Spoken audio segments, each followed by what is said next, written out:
So the past month, I've looked a bit at socket T systems. The Lenovo ThinkCentre M58 and Dell Inspiron 530 both. So I suppose we should probably turn our attention to something different. For that, we're going to look at a socket 478 system, an early one at that, specifically this HP Pavilion 753N. So I suppose we should just get going immediately. So regarding some press insight, I only have one source. There was a second source, but that's the Washington Post, and to be honest, the paywall and account making things that a lot of these like magazines and newspapers require is just not really my cup of tea for this, and I also do not have access to magazine things, and so a lot of this is going to be according to Small Business Computing. Their writer, Eric Grevstad, said that it first seemed like a good thing to have. It had a 2.53 GHz Pentium 4, an 80 GB hard drive, and 512 MB of RAM. However, it came with a Intel 845G chipset, even though it had an AGP slot, and as a consequence,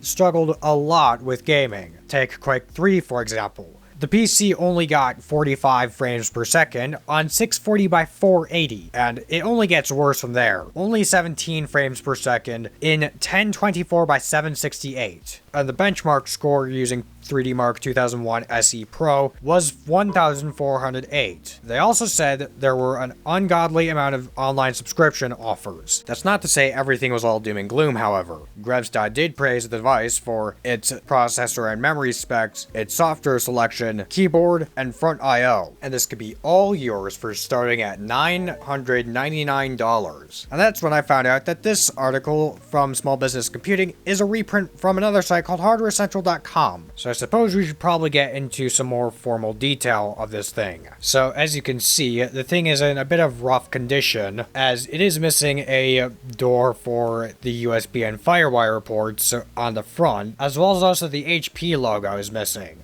I do have other computers in which the OEM logo is missing, but this is usually kind of rare among my collection. It should also be noted that another thing is a bit wonky cosmetically. The multi-storage bay, which we'll look at later, is missing the door for it. You know, maybe with all these cosmetic blemishes, I think this PC may need a bit of cologne to spruce it up. Meh, who am I kidding? This is just a sampler. I probably shouldn't waste it on a computer. But overall, design-wise, the design is a two-tone one, with the front panel, top, and side panels being dictated by a bluish-gray color, while the silver bits cover the rest of the top panel and front panel. It also curves at the bottom, which gives this thing a bit of a unique kind of look. So looking at things that are actually on the computer, you can see that there's a CD drive, DVD drive, floppy drive, power button, disk indicator, a FireWire port, and 2 USB ports. Looking at the rear, on the other hand, you have the power supply, which we'll get into later, and it's kind of going to be a bit of a thing, so foreshadowing, as well as PS2 ports, another 2 USBs, serial, VGA, parallel, 2 more USBs, Ethernet, audio jacks, a speaker port of some kind that I still don't completely understand, and expansion slots. So going back to the multi-storage bay, this was an interesting thing that was on HP desktops from the time, and even after this, and it was an optional feature. This one just so happened to come with it, if it weren't for the fact that old plastic is old plastic, but this was a feature that would allow you to store things like CDs and other media at the top of the computer for safekeeping, at least in theory. Not really useful for me because of the obvious. And it was generally an organizational thing, so yeah, one of those HP gimmick things that they had on a lot of desktops back in the day. So onwards to the inside of the system. As we previously established in that video from months ago, this thing has a bit of a strong I don't want to come off mentality kind of side panel, which doesn't seem to be always the big problem when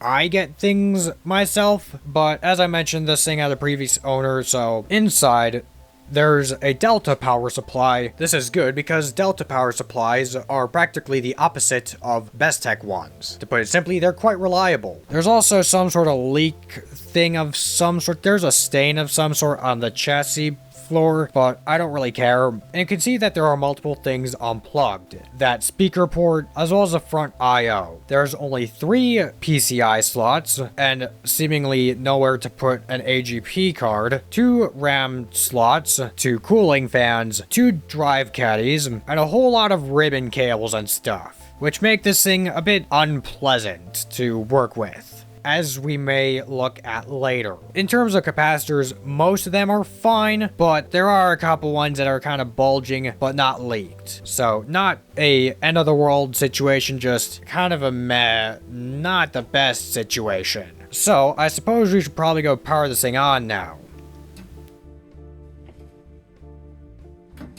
And the PC did not turn on.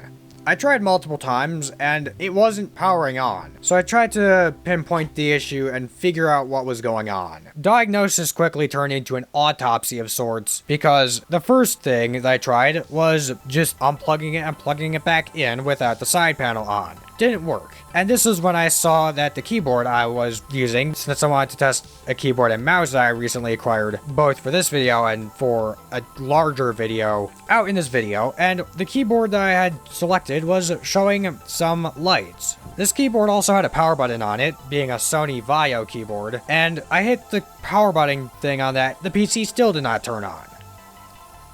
This is what is referred to as a post error. My first thought was reseat the RAM, and I did that. It was a bit difficult because of those still no result. The power supply was also getting power, and so that can easily be ruled out. And so what I think might have happened would be that the VRM chips and whatnot on the motherboard probably have failed. Now, while it's theoretically possible to replace the VRM, it is not a good idea because they're not standardized and they can be extremely hard to replace since they use a combination of multiple things, not just capacitors. That's not saying that we can't look at the software, and thankfully, as we saw with the press insight, we do have a basic understanding of what the performance on this thing would have looked like, specifically not good. And so let's look at a thing of this PC actually working with its install of Windows from the factory to look at what there probably would have been. Immediately upon first login, Active Desktop is enabled to present a internet access pop-up. This is supposed to sit flush with the start menu, but when the start menu is not open, which is a lot of the times, and you're on the desktop, which is sometimes a bit common, it doesn't really look that pretty. But in terms of preloaded programs, the number of things includes Norton Antivirus 2002, Music Match Jukebox, Adobe Reader 5.0, Britannica Online, eMusic, Sonic My CD, Sonic Record Now, a copy of Quicken, Intervideo WinDVD, WordPerfect, and other things. I also have images of an interesting thing, specifically HP Center. This provides the date and time, and menus for support, shops, music, finance, internet, and people. Based off of this and the number of online services and subscriptions that were offered, I think I could tell easily that this thing was likely marketed by HP as a bit of a more internet-oriented PC for its time, but this is only my theory and whatnot. Now again, because of the board being broken, I can't power this thing on to look at the software and see if it really is internet-oriented, but I feel like it is more focused on the internet. And so that's that. If you were disappointed by that, I do apologize, but you've just gotta admit reality is reality, and you have to admit when things just get too unreasonable to really handle in one single video. So let me know in the comments if you had one of these back in the day and what it was like. Was it a bit more of an internet-oriented thing or just a very mediocre